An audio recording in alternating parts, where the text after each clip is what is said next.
जनमत हरियाणा में आपका स्वागत है। मैं हूं कमलकांत। साथियों, हमारी चर्चा जारी है लोकसभा के चुनाव को लेकर। आज जो चुनाव में बड़ी घटनाएं हुई, जो न्यूज़ी हैं, वो पहले हम आपको बता देते हैं। कांग्रेस ने आज अपना जो संकल्प पत्र है, जो मैनिफेस्टो है, एक तरह से घोषणा पत्र, वो जारी किया। और इसमें 5-6 वादे किए गए। एक तो दिल्ली का मशहूर वादा है 300 यूनिट बिजली फ्री, एक महिलाओं को हर महीने 2,500 रुपए का सिलेंडर, 6,000 रुपए बुढ़ापा पेंशन, 2 लाख पक्की नौकरी, 25 लाख का मुफ्त उपचार, एमएसपी को कानूनी दर्जा और जातिगत सर्वेक्षण, और क्रीमी लेयर की जो ओबीसी की लिमिट होती है, उसको 6 लाख थी, बीजेपी ने बढ़ाकर 8 लाख किया था। कांग्रेस ने कहा है 10 लाख कर देंगे। 10 लाख मतलब लगभग 1 लाख सैलरी। और उनको भी अगर आरक्षण के तहत नौकरी मिलेगी तो आरक्षण का कोई मतलब नहीं रह गया हमारी नज़र में। दो चीज़ें और बड़ी हैं। एक, शमशेर सिंह गोगी ने कहा है, जो कांग्रेस के कैंडिडेट हैं, कि मैं तो पहले अपना घर भरूंगा, फिर रिश्तेदारों को सहयोग करूंगा। जीतने के बाद तो ऐसा होता ही है। ये थोड़े उनका ये स्टेटमेंट वायरल वायरल हो रहा है। और दूसरा एक स्टेटमेंट वायरल हो रहा है नीरज शर्मा का, जो फरीदाबाद एनआईटी से कांग्रेस के कैंडिडेट है, कि 50 वोट दीजिए, एक नौकरी लीजिए। उन्होंने इसको एक्सप्लेन किया कि 2 लाख नौकरी देनी है, हर विधायक के जिम्मे 2,000 का कोटा मिलेगा नौकरी भरने का, और अगर आप मुझे 50 वोट दोगे तो उसके ऊपर मैं एक नौकरी दूंगा। बाद में उन्होंने इसके ऊपर सफाई भी दी है, लेकिन बीजेपी ने आक्रमण इस पर हमला किया है कि ये तो फिर जो है पर्ची खर्ची जो है फिर शुरू हो रही है, और इसकी घोषणा भी की जा रही है। जेपी भी पहले इसके बारे में बोल चुके हैं, जयप्रकाश, जो हिसार के सांसद हैं, कि अपनों को नौकरी नहीं देंगे तो किसको देंगे। तो कुल जमा ये है, हमने कल जो हम अपनी बातचीत छोड़ी थी, वो ये था कि कहाँ कहाँ पर हमारे कैंडिडेट्स जो हैं वो स्ट्रोंग है, इंडिपेंडेंट कैंडिडेट और छोटी पार्टियों के कैंडिडेट। उसके ऊपर हम चर्चा कर लेते हैं। प्रेम जी के पास चलते हैं। प्रेम जी, पहले तो ये बताइए कि क्या आम आदमी पार्टी की हमने चर्चा कल पूरी नहीं हुई या हो ही नहीं पाई, तो उसमें कोई आप कोई मजबूत कैंडिडेट किसी सीट पर देखते हैं? देखिए, जिस दिन टिकटें अनाउंस हुई थी तो शायद आपने ही बोला था कि बहुत कद्दावर नेता प्रोफेसर छत्रपाल आ गए हैं। तो मैं जी। समझता हूँ कि कद्दावर मतदान के बाद पता चलता है कद्दावर कौन है। जी। और ऐसे देखिए, संयोग था, जब वो विधायक बने थे उन्होंने एक जी। बड़े राजनेता को हराया था। पहली बार जब वो जी। विधायक बने, चौधरी जी। देवीलाल प्रधानमंत्री थे उस समय, और जी। उन्होंने उनको हराया था, इसलिए वो कद्दावर नेता माने जाते थे। परंतु जी। उसके बाद उन्होंने बहुत सारे चुनाव भी लड़े हैं, बहुत सी पार्टियां भी बदली हैं। आज उस जी। श्रेणी में रखना मेरे ख्याल से उनको कहीं अच्छा नहीं लगेगा। और जी। कद्दावर होते तो कद्दावर तो वो होते हैं जो निर्दलीय भी जीत जाते हैं, या जी। पूरा दमखम रखते हैं, अपना क्षेत्र बदल के भी जीत जाते हैं। जी। जनाधार वाले नेताओं का अगर आप जिक्र करेंगे तो हरियाणा में 2-3 पे आपकी गिनती खत्म हो जाएगी, जिनको आप जी। मास लीडर्स की कैटेगरी में रख सकते हो। हरियाणा में जी। चौधरी देवीलाल का कभी नाम था, चौधरी बंसीलाल का कभी नाम था, चौधरी भजनलाल का कभी नाम था, वो मास लीडर्स थे। जेजेपी जेजेपी में कौन कौन आपको लगते हैं जनाधार वाले? अनुराग देखिए ढांडा या कोई भी आपको लगता हो जो देखिए चुनाव पर अनु, इफेक्ट डाल अनुराग सकता है? अनुराग ढांडा पत्रकार थे, जिंदगी का पहला चुनाव लड़ रहे हैं। जनाधार उनका मैं समझता हूँ कि जो कार्यक्षेत्र भी है जहाँ उन्होंने चुना है, कलायत के वो रहने वाले नहीं है, उनका गांव भी उस विधानसभा क्षेत्र में नहीं है। तो प्रभावी जी। कैसे माना जाता है? या तो उस खाप के भी हों, तो ऐसा भी कुछ नहीं है। तो जी। अभी अभी उस पर कुछ भी टिप्पणी करना, क्योंकि कद्दावर होना या ना होना, नामवर होना अलग चीज है, राजनीति में कद्दावर होना बहुत अलग चीज है। जी, नाम तो तो आपके अनुसार आम आदमी पार्टी में कोई भी मास लीडर नहीं है जिसकी जीतने की स्थिति बन रही है? देखिए, मास लीडर अगर आप कहते हैं केजरीवाल जी, वो आपकी आवाज चली गई। हेलो, जी। हाँ जी, बोलिए। अरविंद अरविंद केजरीवाल अरविंद केजरीवाल को आप मास लीडर कह सकते हैं। अभी जी, हम लोकसभा हरियाणा में, के संदर्भ में बात कर रहे हैं। हरियाणा नहीं के मैं वही संदर्भ बोल में। रहा हूँ, अभी मैं वही बोल रहा हूँ, हरियाणा में जी। लोकसभा में समझौते में इंडिया गठबंधन में एक टिकट उनको मिली थी। सुशील गुप्ता जी प्रदेश अध्यक्ष हैं और सुशील गुप्ता जी ने चुनाव लड़ा, 4 विधानसभा क्षेत्रों में बढ़त मिली पार्टी को। उन्होंने कहीं ना कहीं उस बात का क्रेडिट लेने की कोशिश की और यही मान्यवर डांडा जी थे जिन्होंने कहा कि हमें अशोक अरोड़ा ने या मेवा सिंह ने या जहां जहां विधायक थे या जहां उन आरोप लगा दिया कि हम वहीं हारे हैं, जहां जहां नेता जहां कांग्रेस के नेता नहीं थे वहां कंफर्टेबली जीत गए। तो उनका कहने का मतलब ये था कि मैं काम कर रहा था इसलिए किलायत में जीत गए और कुरुक्षेत्र या कैथल में हम इसलिए हार गए क्योंकि वहाँ कदावर लोग थे। तो उन्होंने तो सुरजेवाला का और अशोक अरोड़ा जी का नाम लेकर के आलोचना की। आज टेस्टिंग टाइम है पार्टी के लिए। मैं समझता हूँ कि आम आदमी पार्टी का वोट परसेंटेज जो पिछले चुनाव में था शायद उसके आसपास ही रह गए, 1% के आसपास उनका रहने वाला है। उन्होंने सीटें पिछली बार कम लड़ी थी, इस बार वो सारी जगह से चुनाव लड़ रहे हैं, तो मैं नहीं समझता कि उनका मत प्रतिशत बहुत ज्यादा रहने वाला है। जी ठीक है। तो अब कल जो हम जहाँ हमने अपनी बातचीत छोड़ी थी इंडिपेंडेंट कैंडिडेट्स को लेके जो प्रभावी हैं उन पर चर्चा कर लेते हैं। सबसे पहले भवानी खेड़ा सीट है, इस पर आप क्या कहेंगे? बीजेपी है, कांग्रेस है और इंडिपेंडेंट के रूप में सतबीर रतेड़ा हैं जो कांग्रेस से विद्रोह करके जिन्होंने चुनाव मैदान में उतरे हैं। देखिए सतबीर रतेड़ा जो है वो माइनिंग के व्यापारी है, बड़े व्यापारी बन चुके हैं। वो मास्टर नाम लिखा उनके नाम के आगे, बड़े उद्योगपति हैं, वो पैसे वाले हैं, दमदार हैं। कांग्रेस के टिकट के प्रबल दावेदार थे। उधर पूर्व विधायक रामकिशन फौजी थे, रामकिशन फौजी को भी टिकट नहीं मिली और सतबीर रतेड़ा को भी टिकट नहीं मिली। पार्टी आलकमान में बैठे एक राष्ट्रीय सचिव को प्रदीप नरवाल को वहां से टिकट थमा दी गई। प्रदीप नरवाल उस क्षेत्र के रहने वाले थे, इसलिए उनको मेरे ख्याल से कहीं डेंट करने के लिए मास्टर सतबीर रतेड़ा ने नामांकन किया है। नामांकन रामकिशन फौजी ने भी किया था, परंतु लेकिन उन्होंने वापस ले लिया। पार्टी उनको मनाने में कामयाब रही कहीं ना कहीं। तो जी दूसरी सीट की चर्चा करते हैं। महम की सीट है। महम के ऊपर ये कांग्रेस का गढ़ है, परंपरागत गढ़ है, भूपेंद्र सिंह हुड्डा जी का परंपरागत गढ़ है। यहाँ पर महम की सीट पर बीजेपी ने एक नए व्यक्ति को, खिलाड़ी हैं दीपक हुड्डा, उनको टिकट दिया है और कांग्रेस की तरफ से बलराम डांगी जो हैं, आनंद डांगी के पुत्र हैं, उनको टिकट मिला है। और बलराज कुंडू जो पिछली बार जीते थे एज एन इंडिपेंडेंट, वो भी मैदान में है। और बीजेपी की एक बागी श्रीमती शमशेर खड़खड़ा जो बीजेपी से पिछली बार खड़े हुए थे, वो भी मैदान में है। तो यहाँ आप क्या कहेंगे, क्या स्थिति बनती दिख रही है? कमल जी, महम कभी भूपेंद्र हुड्डा का गढ़ नहीं था, कभी भी। पिछली बार भी वहाँ निर्दलीय विधायक जीतते थे बलराज कुंडू, अगर आपको याद हो। उससे पहले वहाँ आनंद सिंह डांगी जीतते रहे हैं। आनंद सिंह डांगी की पृष्ठभूमि भी आप जानते हैं कि वो विधायक कैसे बनना शुरू हुए। आपको याद होगा महम का जो उपचुनाव था जिसमें ओम प्रकाश चौटाला प्रत्याशी थे और बगावत करके आनंद सिंह डांगी वहां प्रत्याशी बने थे, पंचायती उम्मीदवार। उस उपचुनाव जीत तत्कालीन मुख्यमंत्री की हुई थी, परंतु वहां एक दो बूथ पे रीपोल हुआ था। उस रीपोल में फायरिंग हुई। उस बात के लिए महम बहुत बदनाम भी हुआ। उसके बाद डांगी आप थोड़ा सा फोन के करीब आ जाएंगे तो आपकी आवाज कट रही है। मैं वही बता रहा हूँ आपको।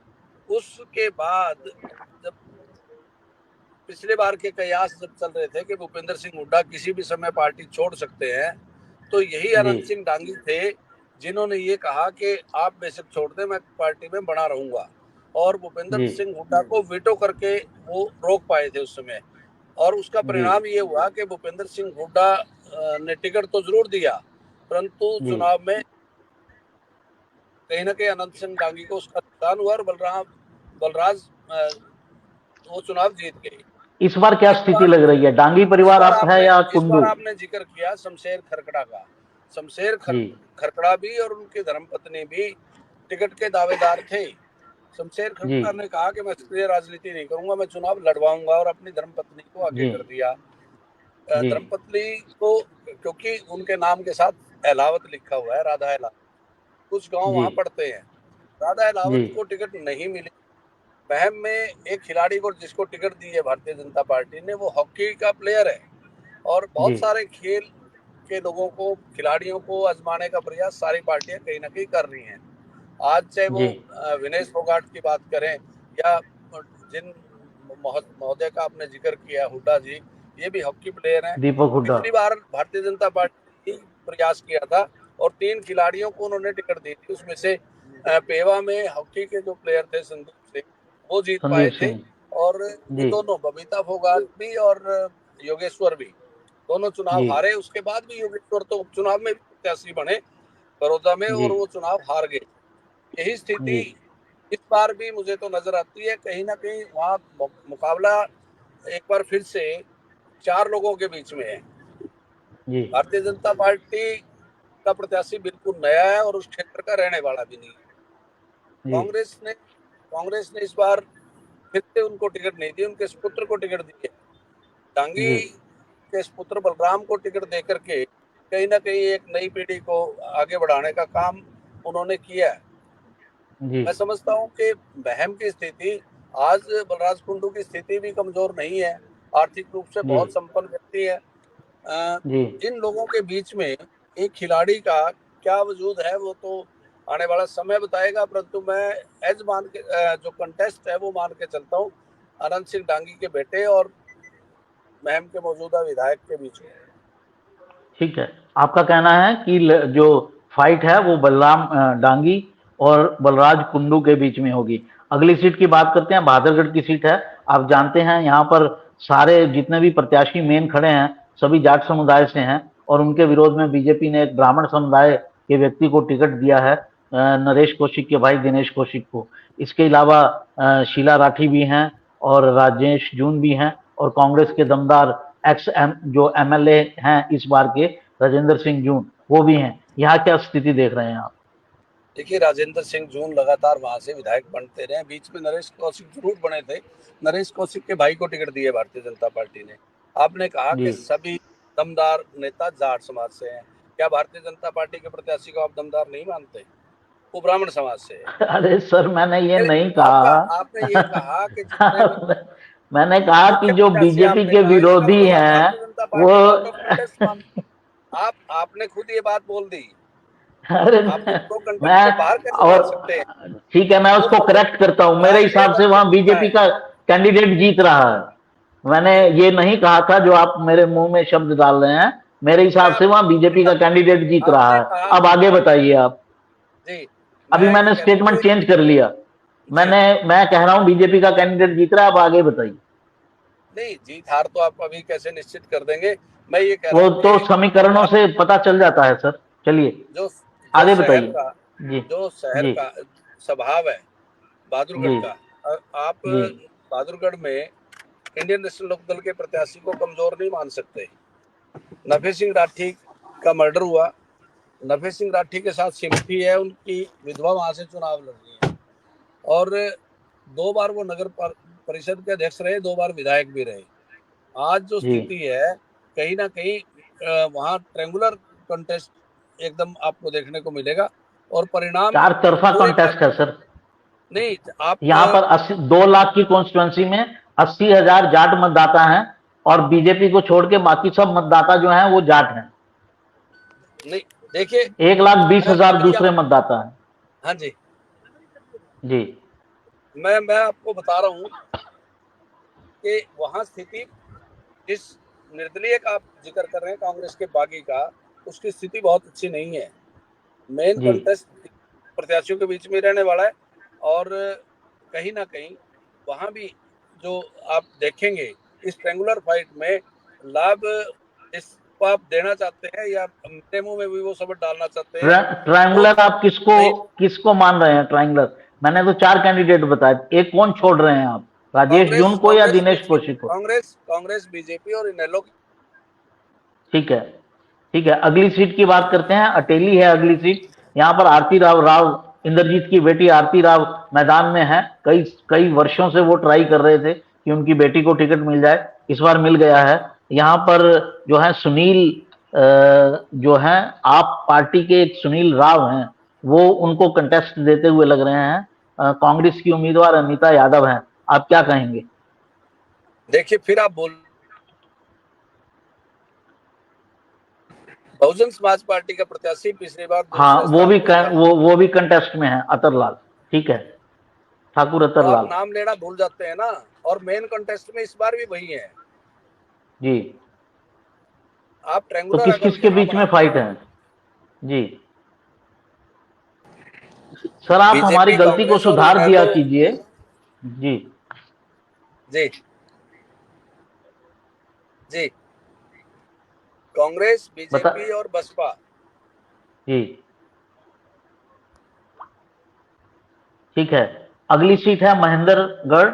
यहाँ से बीजेपी ने एक नए उम्मीदवार को टिकट दिया है। यहाँ जो बीजेपी के पुराने नेता थे, शर्मा जी, रामविलास शर्मा, उनकी टिकट काट दी, जिसको लेकर थोड़ा ड्रामा भी हुआ, और उनकी जगह कंवर सिंह यादव को टिकट दिया गया। यहाँ कांग्रेस के कद्दावर नेता हैं राव दान सिंह, जो पिछली बार भी यहाँ से एमएलए थे, और मुझे कोई बड़ा कैंडिडेट यहाँ नजर नहीं आ रहा है। तो आप इस सीट को कैसे देखते हैं? देखिए, महेंद्रगढ़ का स्वरूप जो है, जो गांव लोहारू से आए थे, लगभग 12 गांव हैं सतनाली के जी साथ लगते जो गांव हैं, जी वो जी लोहारू क्षेत्र का कभी भाग हुआ करते थे प्री सीमेंट से पहले। और जी लोहारू में उस समय चौधरी बहादुर सिंह उस क्षेत्र को रिप्रेजेंट करते थे, वहाँ के जी विधायक थे, मंत्री थे। उनका जी सुपुत्र अब निर्दलीय है। आपको जी पता है, संदीप संदीप एसडीएम के नाम से बहुत फेमस है। जी उनके स्थानांतरण पे स्थानीय लोगों ने रोष प्रदर्शन भी किया था। मैं जी समझता हूँ कि, हेलो, जी जी बोलिए बोलिए आप। अब वहां भी ट्रायंगुलर इसलिए है क्योंकि दो जी यादव और एक जाट है प्रत्याशी। जी और जी आपने जिक्र किया पंडित रामविलास शर्मा का। पंडित जी रामविलास शर्मा बड़े कद्दावर नेता हैं। और महेंद्रगढ़ में चौथे प्रत्याशी का नाम है सुरेंद्र कौशिक, जी जो ब्राह्मण समाज से हैं। जी और वो जिला परिषद के प्रमुख रहे हैं। जी वो इंडियन नेशनल लोकदल के प्रत्याशी हैं। आप जी मल्टी कॉर्नर कॉन्स्टिट्यूएंसी को बहुत आसानी से उनका आकलन नहीं कर सकते। जी भारतीय जनता पार्टी का प्रत्याशी उस पार्टी की दृष्टि से देखें, संगठन की दृष्टि से देखें, तो बहुत अच्छा प्रत्याशी उन्होंने दिया है नए जी प्रत्याशी को। परंतु आपने दान सिंह जी का नाम लिया, 4 बार वो विधायक बन चुके हैं दान सिंह जी। लोकसभा जी का चुनाव अभी हाल ही में हुआ था, और वो अपने जी विधानसभा क्षेत्र से भी हारे थे। जी तो मैं समझता हूं कि अगर आप इसको मल्टी कॉर्नर मान के चलेंगे तो आकलन जी सही कर पाएंगे। और जी ब्राह्मण समाज को अगर इस बार रामविलास शर्मा नहीं है, तो जी सुरेंद्र शर्मा के रूप में एक प्रत्याशी मिला है। और जी इस क्षेत्र में जो मतदाताओं का स्वभाव है, मैं समझता हूं जी कि अगर वो अपने स्वभाव के अनुरूप चले, तो 2 यादव, एक जाट और एक ब्राह्मण में वोटों का बंटवारा होगा।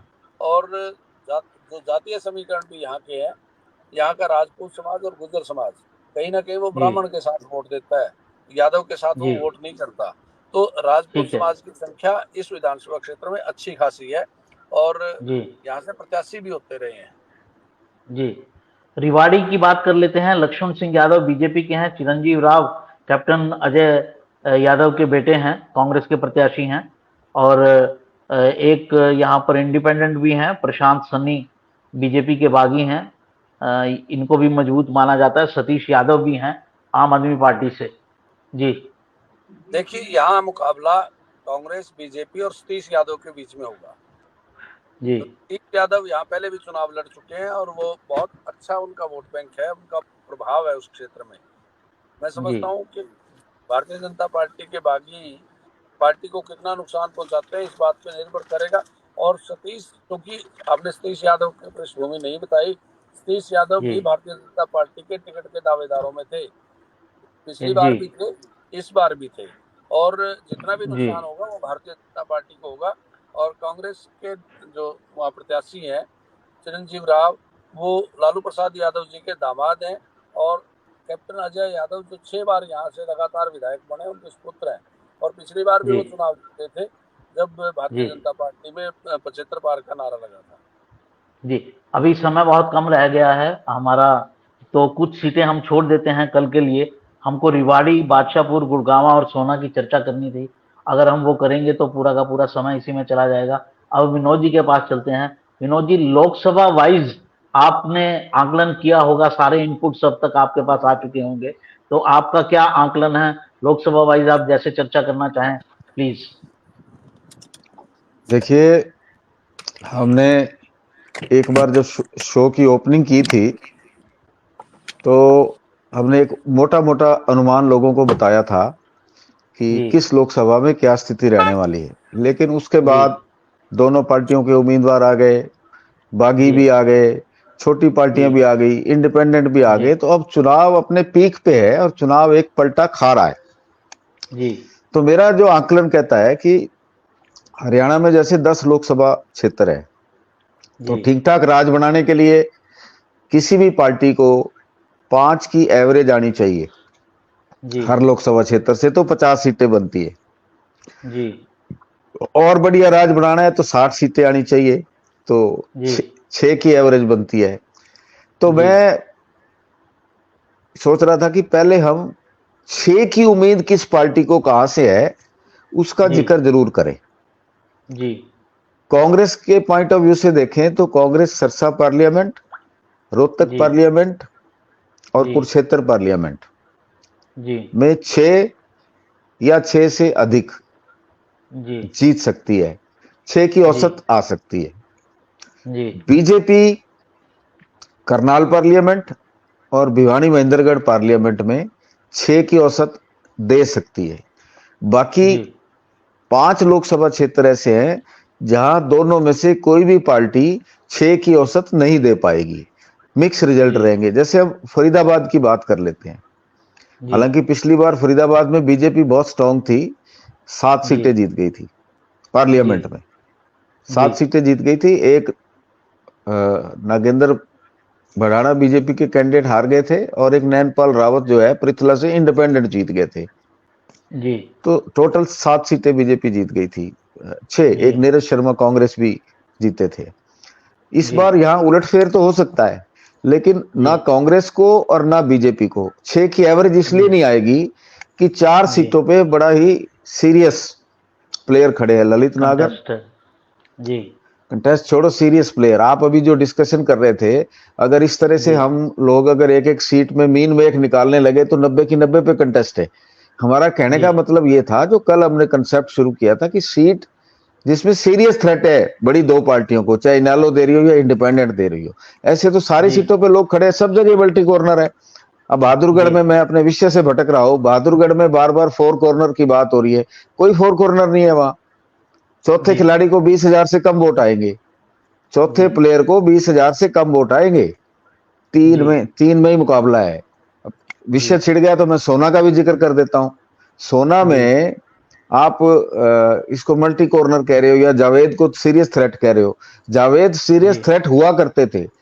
पिछले जी लोकसभा चुनाव में पूरे देश में मुसलमान कम्युनिटी ने एक फैसला ले लिया कि अगर हमारा उम्मीदवार जीतने के काबिल है तो उसको वोट दो, अगर वो वोट खराब करने के लिए खड़ा हुआ है तो वोट उसको बिल्कुल वोट मत दो, कांग्रेस को वोट दो। ये पूरे देश के नतीजे लोकसभा में आपने देख लिए, इसका एप्लीकेशन बिल्कुल। विधानसभा पे भी आएगा। जावेद भी जी इस बार पिछली दफा से कम वोट लेगा। महेंद्रगढ़ जी में अभी प्रेमचंद जी कह रहे थे कि वो एक जाट उम्मीदवार है, महेंद्रगढ़ में जाटों के वोट ही 14,000 है।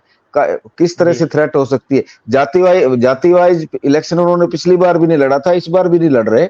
लेकिन जी निर्दलीय के साथ एक संकट होता है कि वो पहला चुनाव लड़के अगर जोटा मार जाए तो मार जाए, नहीं तो जी दूसरा चुनाव उसके लिए और ज्यादा तीखा हो जाता है, मुश्किल हो जाता है। तो जी मैं वापिस अपने विषय पे आता हूं। तो फरीदाबाद जी में 6 की एवरेज नहीं आएगी किसी पार्टी जी की, जी सोनीपत में भी 6 की एवरेज नहीं आएगी, जी अंबाला में भी 6 की एवरेज थोड़ी मुश्किल लगती है किसी भी पार्टी मुश्किल की। है। जी जी मुश्किल लगती है। आपकी हिसार जी पार्लियामेंट में भी 6 की एवरेज मुश्किल लगती है। तो अभी जो जी चुनाव छन के आया है, मेरे हिसाब से 3 पार्लियामेंट में कांग्रेस, कुरुक्षेत्र, सिरसा और रोहतक में 6 जी या 6 से ज्यादा, 2 पार्लियामेंट में करनाल में और भिवानी पार्लियामेंट में बीजेपी 6 6 की एवरेज ला सकती है। जी बाकी कोई पार्लियामेंट पांचों में से ऐसी नहीं जिसमें किसी पार्टी को 6 सीटें आए। 5 आ सकती हैं, 4 आ सकती हैं, 3 भी आ सकती है, जी लेकिन 6 की एवरेज नहीं जी आएगी। तो कुल मिला के हम्म, ये जो चुनाव है वो 60 की तरफ नहीं बढ़ रहा, 60 की जी तरफ नहीं बढ़ रहा किसी भी पार्टी के जी लिए। अगर ये जी प्रो कांग्रेस भी जा रहा है मान लो चुनाव, तो ये जी उसके मैंने बंद कर उसके दिया था, तुम चले गए ना। हाँ, क्विट करा दो। उसके प्रेम जी को अंदर जरा, अंदर ठीक है कर दिया सर, चलिए आगे बढ़िए। हो गया उसके सर, अंदर आगे अंदर बढ़िए। हम्म, उसके अंदर अंदर चुनाव है। जी नहीं, अगर वो अवेलेबल है, कुछ क्वेश्चन पूछना है तो आप पूछ लीजिए। वो खुद ही कह रहे थे कि मुझे 10 मिनट में जाना है। नहीं कोई नहीं, अभी तो क्वेश्चन आपके पास है, आपकी कोर्ट में है, जब तक वो कंप्लीट नहीं होगा आगे नहीं बढ़ रहे हैं। हाँ, तो एक तो मैंने लोकसभा वाइज ओवरव्यू दे दिया। बाकी आप किसी जी सीट पे कुछ पूछना चाहते हैं तो आप बेशक पूछ लीजिए। ठीक है, 3 सीटें। मुझे एक ये पूछना था कि क्या गुड़गांवा लोकसभा कॉन्स्टिट्यूंसी में आपको लगता है कि किसकी स्थिति कैसी रहने वाली है, क्योंकि ये थोड़ा सा स्ट्रांग गुड़गांव, होल्ड है। हाँ देखो, गुड़गांवा गुड़गांवा में नवीन गोयल ट्रायंगुलर बना रहे हैं बीजेपी जी का, क्योंकि जिस जिस उम्मीदवार को टिकट दी गई है वो जी लोगों ने सोचा नहीं था कि इनको टिकट मिलेगी। जी टिकट मिल गई। अब जी वैसे गुड़गांवा बीजेपी का स्ट्रॉन्ग होल्ड है, लेकिन टिकट की जी लोगों को उम्मीद नहीं थी, तो वो अभी टिकट को डाइजेस्ट करते हुए लोगों को टाइम लग रहा है। तो और जी नवीन गोयल जो है वो पूरा सीरियस थ्रेट दे रहे हैं। मोहित ग्रोवर, जी क्योंकि यहाँ पे पंजाबी वोटों की संख्या ज्यादा है, इस और कांग्रेस की टिकट ले आए हैं, तो वो भी कंसीडरेशन से बाहर नहीं है। बादशाहपुर जी में क्योंकि सिटिंग एमएलए इंडिपेंडेंट रहा है, तो उनकी वाइफ जी चुनाव लड़ रही है, तो वो भी जी कंसीडरेशन से बाहर नहीं है। जी उनको सुना है चुनाव लड़ने में थोड़ी सी दिक्कत आ रही है, क्योंकि उनका पुराना अनुभव ऐसा चुनाव का नहीं रहा होगा, उन्होंने कोई एजेंसी ली हुई है। क्या आपको लगता है ठीक से चुनाव वो लड़ पाएंगे? यार ये तो बड़ा व्यक्तिगत सा क्वेश्चन है। ओके, ठीक है, तो हम 3 सीटें जो हमारी बची थी, हम उनकी चर्चा कमल कर जी, लेते हैं। कमल जी जी, जी गुड़गांव में सबसे पहले अगर प्रचार किसी ने शुरू किया है वो कुमुदनी थी। जी बादशाहपुर में। Yes yes yes. जी आपकी आवाज चली गई। सर हमारी जो बची बची हुई सीटें थी उनकी चर्चा कर लेते हैं। रिवाड़ी, हमारी बची हुई सीट थी रिवाड़ी। सीट नहीं, रिवाड़ी पर चर्चा हो चुकी। हमने बादशाहपुर और गुड़गांवा का आपने बता दिया, सोना का भी आपने बता दिया।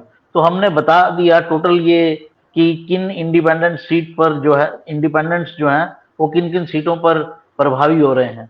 ओवरऑल सर आपका अब तक कोई व्यू बना है कि चुनाव में कितना दम है? एक तरफा है, 50-50 है, या कांग्रेस को हल्का सा एज है? क्या इस बारे में कोई टिप्पणी है आपकी? नहीं नहीं, हल्का सा एज क्यों है? 3 पार्लियामेंट मैंने उनकी मजबूत गिनवा दी, तो एज तो अच्छा खासा हो गया। जी आपका सवाल ये था कि इंडिपेंडेंट इंडिपेंडेंट भी अब धीरे धीरे धीरे धीरे 8-9 जो है वो उभर के आ रहे इन इनेलो के समेत। अब नरवाना में इंडियन नेशनल लोकदल की कैंडिडेट अच्छा चुनाव लड़ रही है, उसको आप ये नहीं कह सकते पहली नजर में उसका चुनाव देख के कि वो हार जाएगी।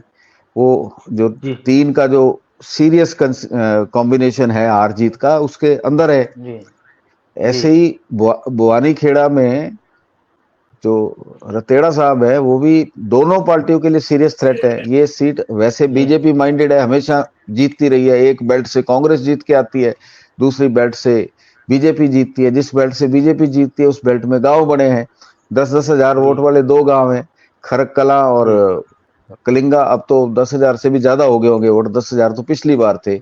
तो जी वैसे सीट बीजेपी की है, लेकिन जी बीजेपी ने यहाँ टिकट बदल दी और सतवीर रतेड़ा कांग्रेस की टिकट मांग रहे थे, रामकृष्ण फौजी की भी टिकट कट गई, नया आदमी आ गया। ये नया आदमी ऊपर से आया है। हालांकि मुझे ये भी पता चला है कि इस नए आदमी को भी रिस्पांस बड़ा मिल रहा है।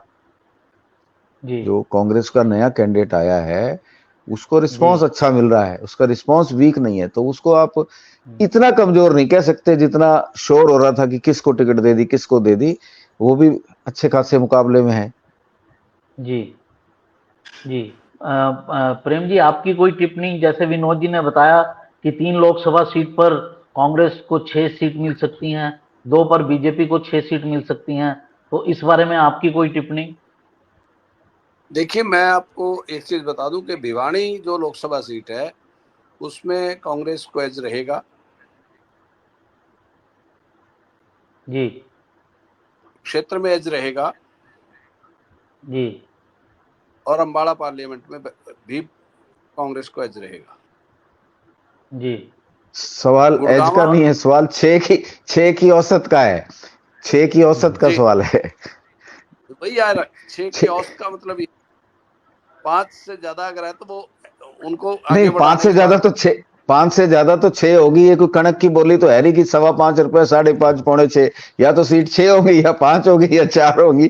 तो 6 की नहीं, कम औसत से की जो सीटें, नहीं इन देखिए, तीनों में कम सीटें से कम 5 जो है। नहीं नहीं नहीं नहीं, जो 5 की जिक्र ही नहीं है, 5 का जिक्र कल करेंगे।